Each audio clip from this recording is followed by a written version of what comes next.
Hey, everybody. Appreciate you taking the time to be here for our Quadron Lunch and Learn. My name's Dan Prattle, CEO of Quadron. This is Ben. Ben, do you want to do a quick intro? Yeah, sure. Ben Delgado. I do a lot of things here, a lot of product management, business development. My title changes pretty much every week. So we're going to go with customer success for today. And next time you see me, it might be something different. So it's a pleasure to be with you all. Yeah, Ben is duct tape and baling wire and a bit of a jack of all trades. I mean, he's a rocket scientist, so we use him as we can. Like I said, Dan Prattle, I've been in this space for many years. We will get to our background shortly. But today we're going to take you through what Quadrant is, why we think it's very interesting and important, and where we would love to work with critical partners to take the product next. So if the computer will allow me to, I will go ahead and share my screen. Ben, can you see this?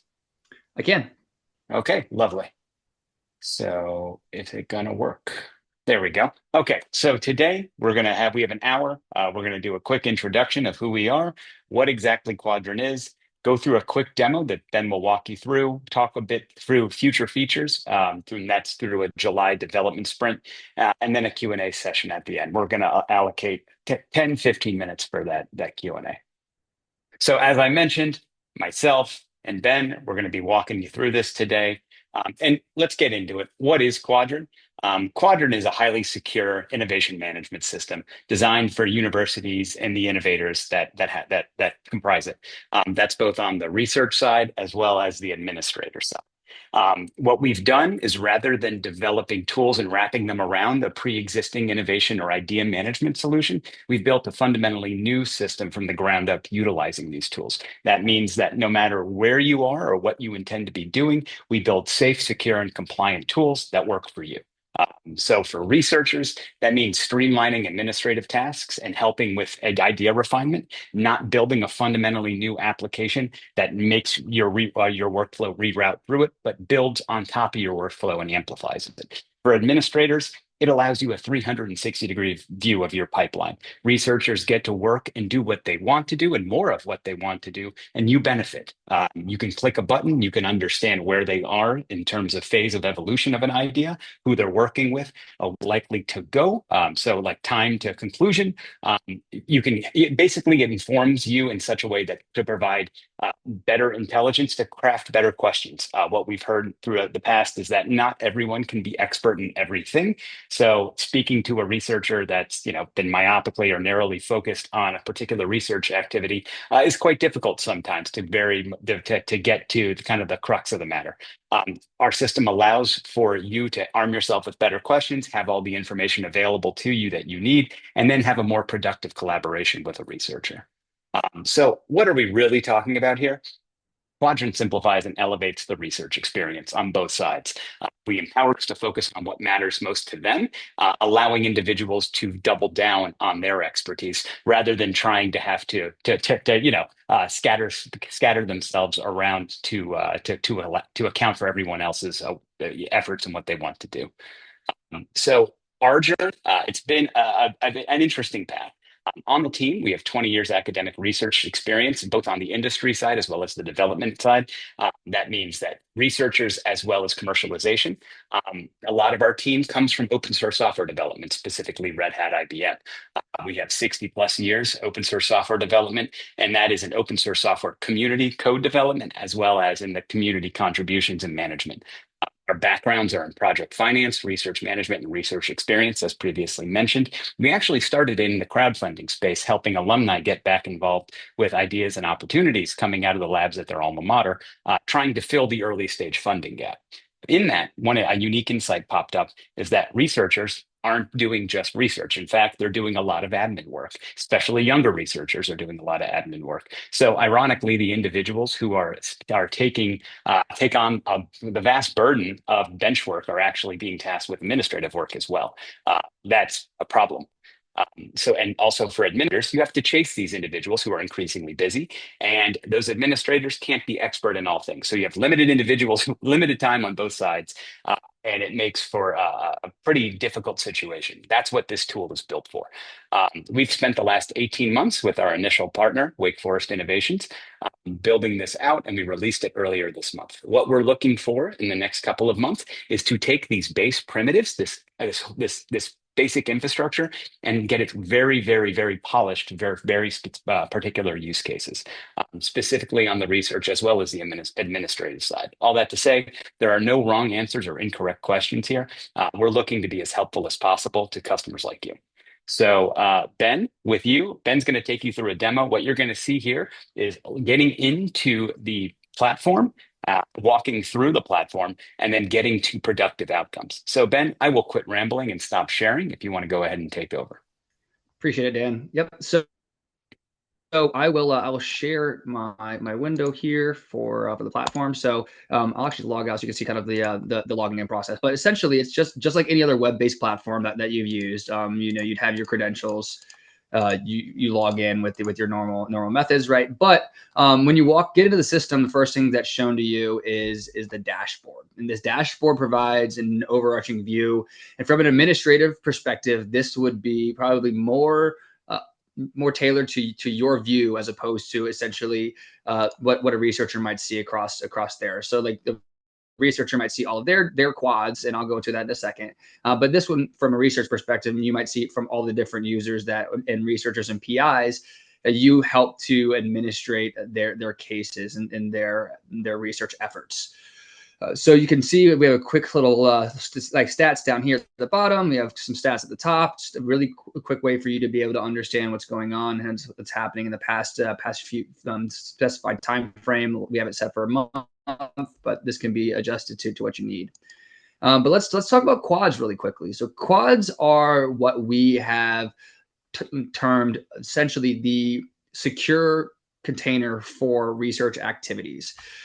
And I want to start by showing you how to create a quad, and then we can go through some of the other quads that we have in here from a demo perspective to see how the outputs that we can generate on top of quads change based upon the contexts that are within a quad. And so to get a new quad, we will go in here, and I have some information on a quad that I'm going to pull up here that I just created today. So it is a fresh quad for us to make. So this one is for regenerative cooling for rockets, and just kind of fitting considering I do a ton of rocket research at North Carolina State. And so the quad will have a name, it'll have a title option. This is optional for it. So since this has already a pre-formalized name in the title, we'll kind of skip doing that. But this is something that maybe there's a name that is specifically attached to, like grant work or how the PI has organized their quads. And then the description, so this is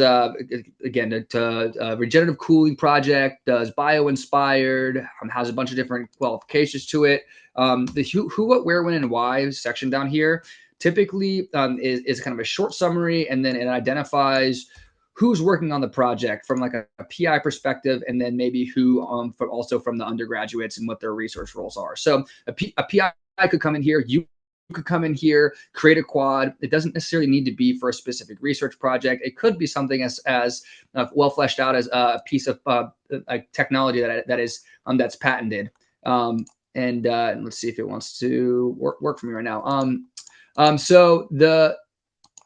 sure what just happened. But essentially what this will do is provide you an opportunity to have very specific information related. And I'm going to refresh my browser because I think I just broke my browser.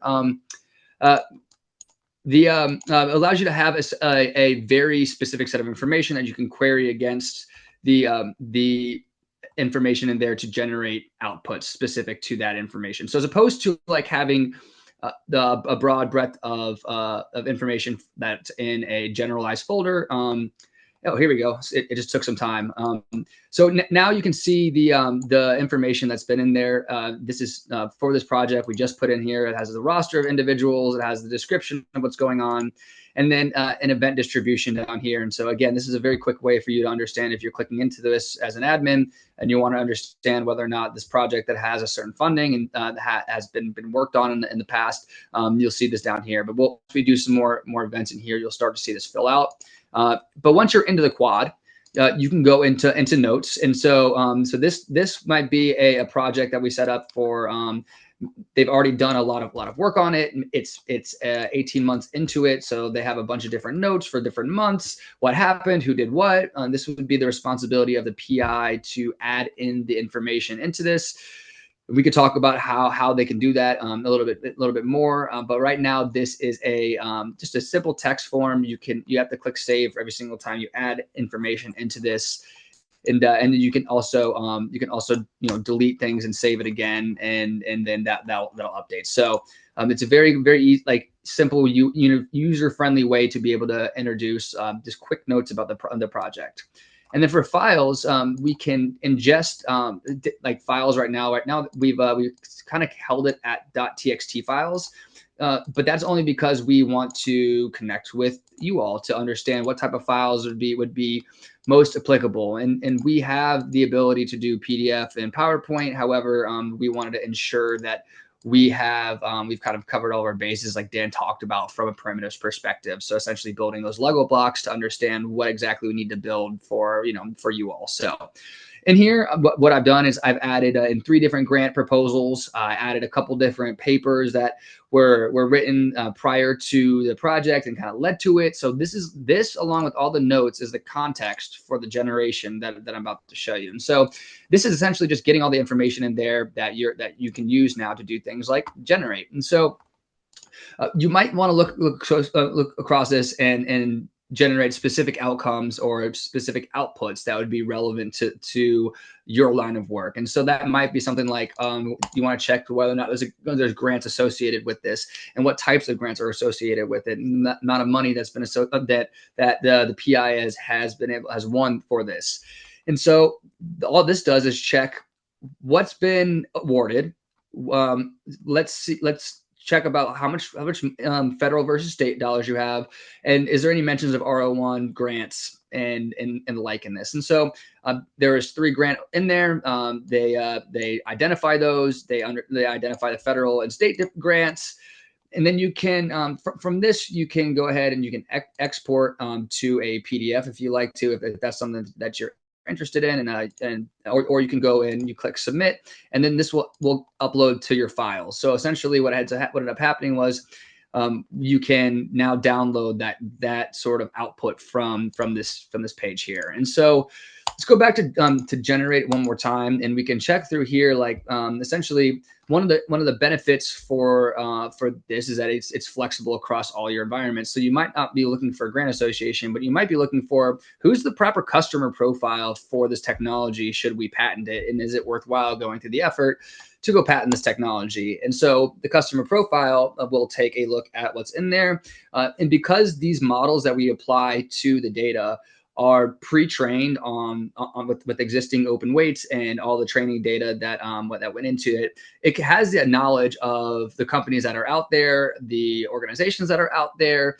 and so instead of like being totally locked into only what's been given from the context about the project, it also has the ability to reference the information that's already been trained on. And I want to make sure that like this is very clear. We do not train models on the information that are inside of quads. What we do is we provide a safe, secure silo of data and then take pre-trained models and then bring the models to the data as opposed to the data to the models. And because of this, we've done it in a manner that you can plug and play different models that you'd like to, as long as they're open weights. We use AWS Bedrock, but it could be any of the other major public clouds, or it could even be on premises if you have that sort of requirement. But essentially, this is rocket technology, right? So major aerospace, Lockheed Martin, Boeing, and the like. But I want to also kind of show you what the generators and the specs look like. So if we go over here in the generator section, and let's go back, just take a look at the customer profile one I just did. So every time you click into it, it'll pop up a copy. And so we're not going to submit this and save this, but this is just to kind of look at it. So the specs themselves are the recipes for generating outputs on a quad, and it's pretty straightforward as far as how you go about put the information in. It's human readable. It's like replicable, so like you can clone this and then change a couple of pieces of words and then try it again. But essentially, the name would be the name of the spec when you click down for generate within a quad. The title would be the title of the output, the file that comes out of it. A description provides a brief description of what the overall document does, and a requirement provides essentially the instructions to the language model to put in specifics to the entire document. And then you're able to add fields and as many fields as you like, and the fields have very similar functions as the overall document. Field name identifies what the field would be called. The description identifies what the description of the field does, and then also the requirement provides a way to specialize that field's output to what you need from the field. And so it might be like in a paragraph or in bullet points, or identify at least two, and you might have different requirements for different types of projects, which again, you can make really easily by taking a base spec that you've already done and then quickly modifying it. So also, in addition to this, we like how you can ask the same question the same way every single time. So if you have best practices in your organization, you can kind of put those into a spec and make sure that those are continually asked the same way, so you can compare apples to apples for outputs for what you need. And so this is kind of focused on the marketing side of things too, of how you go about it. And so another thing that we also found was that there is you can see kind of the event through here. There is oftentimes kind of an unclear path from when a researcher starts a project to when it becomes a full-blown patentable technology. So that part of that is solved from our perspective of having a data trail of dates, times, users, and organizations that are associated with it, and the types of events that happened. So you can start piecing together as more research projects are fed through the system, understanding kind of what the path is for good projects to take. And in addition to that, when we look into the the generate aspect, one thing that we noticed also was like checking to see if there's a disclosure that's there. So one thing PIs love to do is publish. One thing PIs don't love to do is communicate when they're about to publish before they do their patent work. So you as an admin or somebody on the university side that is responsible for ensuring that you don't let any patents slip through your grasp. This would be a way for you to go in instead of having to reach out to the researcher and say, hey, look, we understand that based on the information that's in your quad, you might have something here that you would like to patent, and we want to sit down and talk with you, and you might be missing some criteria, and based upon this spec, it would be able to tell you what is missing. And so that is a really quick look into what our platform does.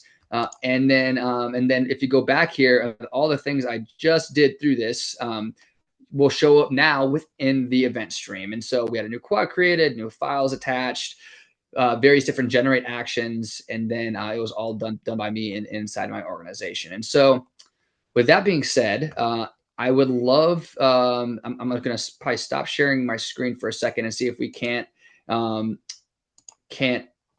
get some more information from you all. So is my screen still being shared, or did it stop? Sorry, and I'm talking to my mute button. No, I can see you, Ben. Okay, cool. So yeah, any questions so far on what I showed, and how, and maybe if you have any interest in me building a spec, I can do that as well and show you how that works.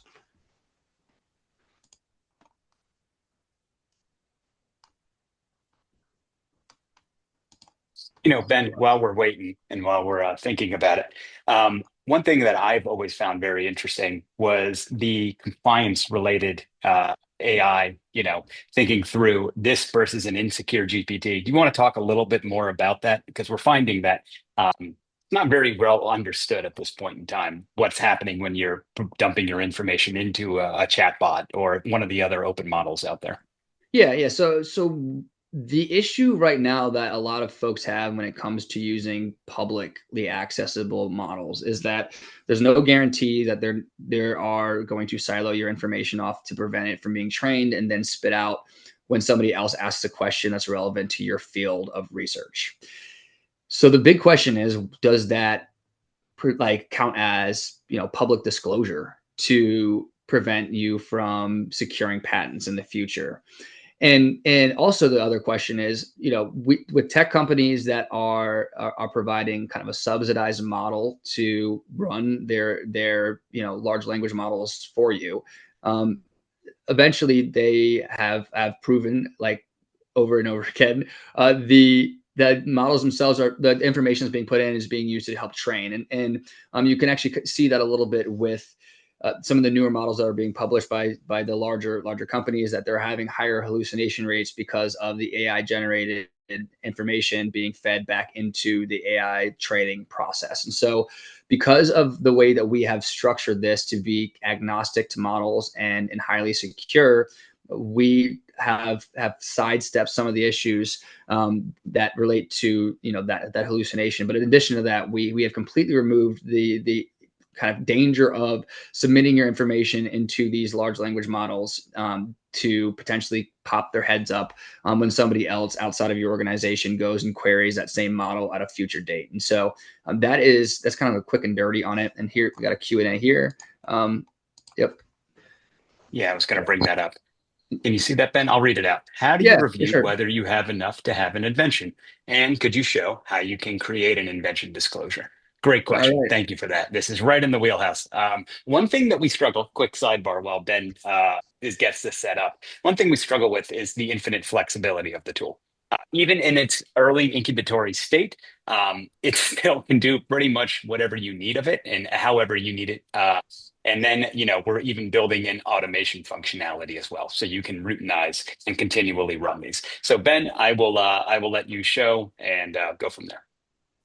Yeah. So for the disclosure readiness report, what I did was I took the four requirements for how what a U.S. patent office needs for an invention. And I apologize, we this is one of the things we're working through is the UI side of things. But essentially, I just went to the U.S. patent office and I said, okay, give me the criteria for technology to be patented. I put that in there, and then I said, identify any information that is missing. And off of this, it generates that outcome. Now, it could be something very specific for your organization that you have, saying, okay, well, we have all these various fields that we need to ensure, but that is exactly why we have the ability to add fields and adjust these as you need. And so, for the demonstration purposes, it was, what does the U.S. Patent Office need for for an invention to be patentable, and then now, is there any information, and identify that in a bulleted list. And so, for a disclosure, now this one's a very like generic version of this, because everyone has their own method of or and forms for invention disclosures. So for this requirement, it can fill in as much details as possible. Give a summary, concise description, a detailed description with the various different uh, criteria for patentability, the challenges, around potential scaling issues, or why it wouldn't be patentable, or at least why it wouldn't be a valuable patent, and then also applicability, so identifying where it can be used. And so from this, we can go back to the one we started with, and we can try this out here. For the invention disclosure, I'll go ahead and run this, and then I'll run this against a couple other different quads as well, so you can see the different outputs in here, and we'll give it a second to think. But really, this is something that will be configured to your specific organization, because everyone's, for at least the ones that I've seen so far, have been slightly different, but they've all had the same kind of flavors to them, if that makes sense. And so we're able to like export a PDF. We do have the opportunity to put it into a specific PDF, but since that is a kind of a one-off activity for each different organization, that kind of comes down to how much effort we have agreed to, and the kind of relationship that we've established. So, but we made it simple enough that anybody can go out and do this. And so, off of this, you'll see like the summary, description, challenges, and applicability. And I won't scroll too much, so you can sit there and read this for a second. But essentially, what we try to do is make sure that we've addressed all of the different things that a technology would need for a patent, and then identify those key challenges in the applicability. And yeah, so this goes through there. It talks about where it'd be relevant for regenerative cooling. And so let's go and check out some. This one's a it's like a high temperature antimicrobial coating. So we'll do kind of a disclosure readiness report here, and then we'll pop over to the invention disclosure so you can see and compare them. So for this one again, is just kind of dummy data I generated for the purpose of the webinar. And Hey, Ben, yep, also, there's an additional question while you're doing that about Intium Minuet, and I'll answer that really briefly while this was okay. It's generating, but Corey, to answer your question, yes, we know Intium and the team over there quite well. We're looking for a particular use case to build on. It's just a matter of somebody saying we need this, and we already have it all scoped and spec'd. It works. We know it works. It's just a matter of deploying. yep. Again, this one says it's like appears to meet the criteria for patentability. Again, everything that comes out of this system, it's 95% there, right? Everybody needs human eyes in order to ensure that it's not missing anything or being like overly blue sky about the information, right? But based off this, let's go ahead and run an invention disclosure. Like swapping out the generator to pick the invention disclosure, clicking generate, and waiting a couple seconds. But yes, we like Intium. They have APIs that are available for us to plug into, and those conversations have been ongoing for a number of months. But as our lead, our CTO likes to say, let's get some more information and customers before we take a jump and implement something too early. So we love our CTO, and he is a cautious man. So anyway, here we go, talking about a different project with a like the same questions being asked and a different output based upon the information that's inside of that quad. Again, going all through this, challenges, applicability. And one thing that this helps do, and Dan mentioned it a little bit beforehand, but like with the broad range of researchers underneath, the research umbrella at most institutions, having the ability to quickly understand why researchers did something, what the benefits and the applicabilities are, can help cut down on that time that it takes to understand what you're looking at. In addition to that, where you can go and reach out to companies around licensing the patent, which would be always the ultimate goal here. So again, like I can download this if and I can actually since I shared the window, I won't be able to download show you what it is. But essentially, you could submit it as well, and we could also talk about when you submit it, this something that we have been playing around with is how do we want to go about notifying the admin folks, and submitting it could potentially be something where we can just send it to your email address and say, hey, look, this is an invention disclosure has been generated on behalf of this project. Here you go, take a look at it, see what it's missing, and hopefully missing nothing, and reach out to the PI that did it. And so did that answer questions and kind of show what we're talking about? I want to make sure that before I kind of get out of this window, then I've answered all the questions. And then while we're waiting for that, one thing I wanted to bring up is that there is kind of the way it was done before and the way it can be done tomorrow conversation here as well. So when we work with Wake Forest, the mental frame is a PDF, 9-10 page PDF for an invention disclosure. And that is the modality that people are used to working in. Fill this out. It's an obligation. This is not that. This is a continually updating repository of information that has basically questions thrown at it.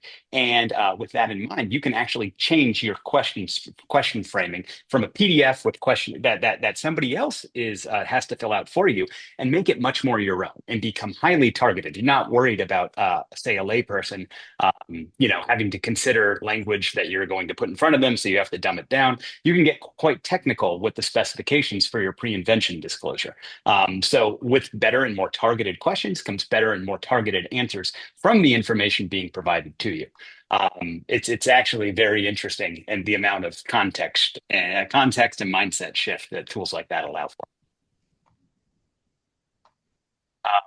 So Ben, do you have anything else you'd like to show before I get into the next steps and what the development roadmap looks like?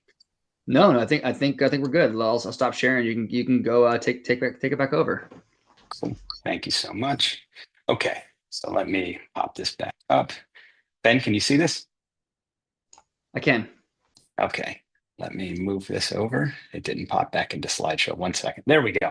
Okay, so what did we talk about? Ben showed you the platform, the quads, the specs. What is this really? What are we actually talking about here? This is a fundamentally new tool that both bolts onto any workflow and helps make any workflow, researcher, administrator, better.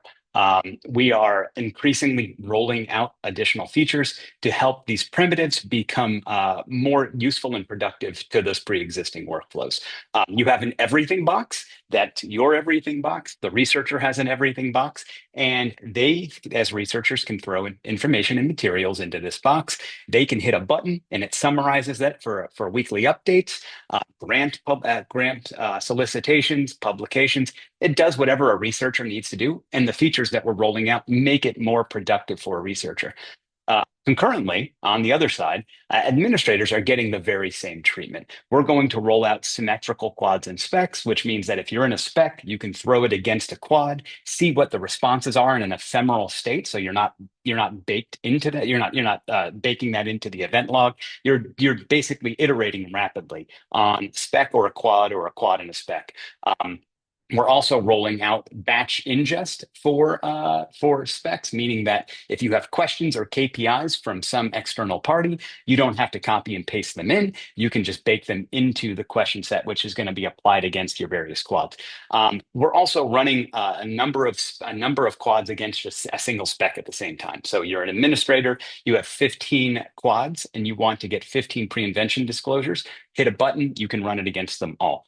We're also thinking about having a multiple specs running sequentially. So when you're done with a pre-invention disclosure spec run, you can also do an efficacy. So you can automate that as well. We're thinking through all of this to make researchers and administrators more productive.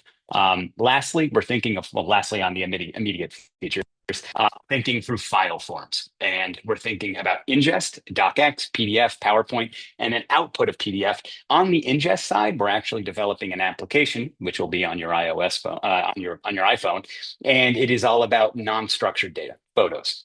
So we understand that researchers do a lot of writing on notebooks, on boards. We're accounting for that. That's going to be at the end of our July sprint development activity. Another thing is thinking about quads as a tapestry of knowledge and ideas, and connecting quads, allowing individuals to build basically social graphs across individuals to share real-time and persistent information across quads. That allows the administrators to spec across quads to ensure that all of the available information is accounted for in quad notifications. If there's a problem or if there has been something that has been done, both researchers and administrators will be aware of who did what, where, when, and why, further bolstering those audit trails. The idea here is to ensure that no information is unaccounted for, such that academics as well as the administrators that rely on them and support them have all available information that they need to be the most productive and the most prolific they can. Lastly, why would a researcher use this? We get that question a lot. First off, it simplifies their life. We heard from a number of individuals. This allows for research and only research. It cuts down on the administrative tasks and the overhead associated with that. And it also helps bolster their credibility and reputation by creating quads as a state for external communication. So you think about a quad, it's a compendium of knowledge around a particular item or organization's activities. You can very quickly flip that into an external profile for a person that's associated with a quad, or focus and double down on the material within the quad itself. That's coming as well. So profile and quad profile updatings of, excuse me, profiles as well as quads, and updating those profiles over the course of time as they ingest additional information.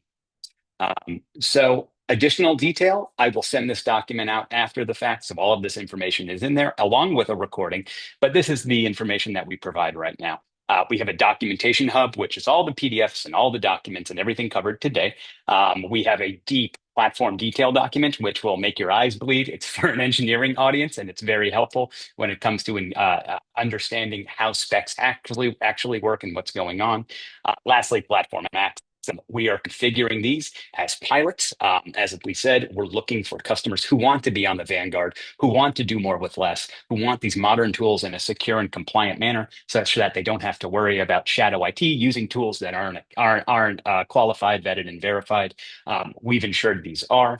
We're looking for better and more interesting use cases to build into the solution. To connect with us, our website, quadron.io, connect at quadron.io, and we've actually developed a feedback hotline.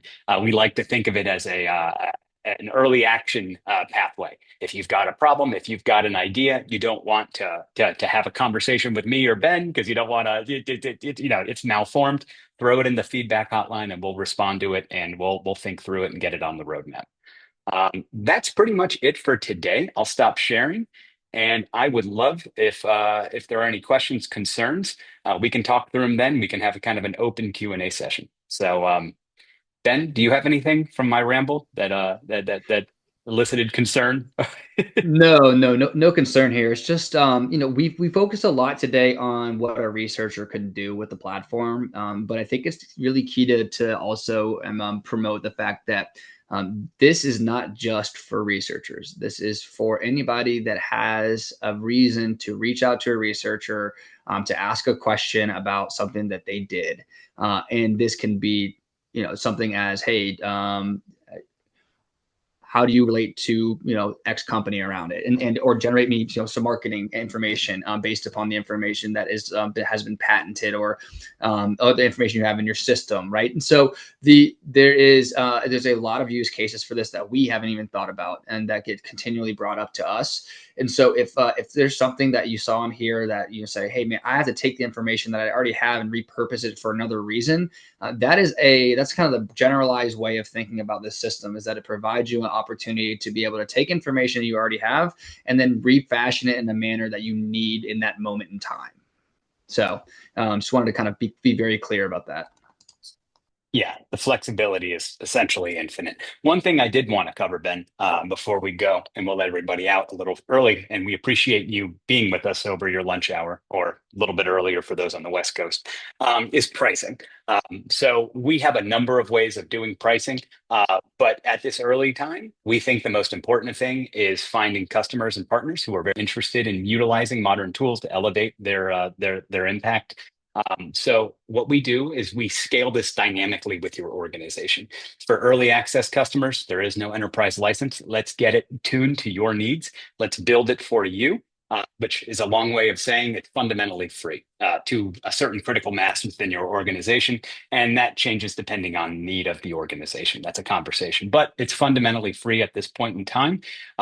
Over the course of time, as the tool becomes more valuable and interesting, we can reconsider those conversations. But for the first year, this is free and open access for pilots and initial deployments. So, hopefully that doesn't scare anyone. High quality tools need refinement, and we're looking for customers to help refine those tools. So, with that, Ben, have I missed anything? No, I think we've covered it, Dan. I think that we did a pretty good job of like showing what we have currently today, and hopefully not stumbling over ourselves too much by telling what we're doing tomorrow. So, Well, everyone, thank you for the time. Thank you for your attention.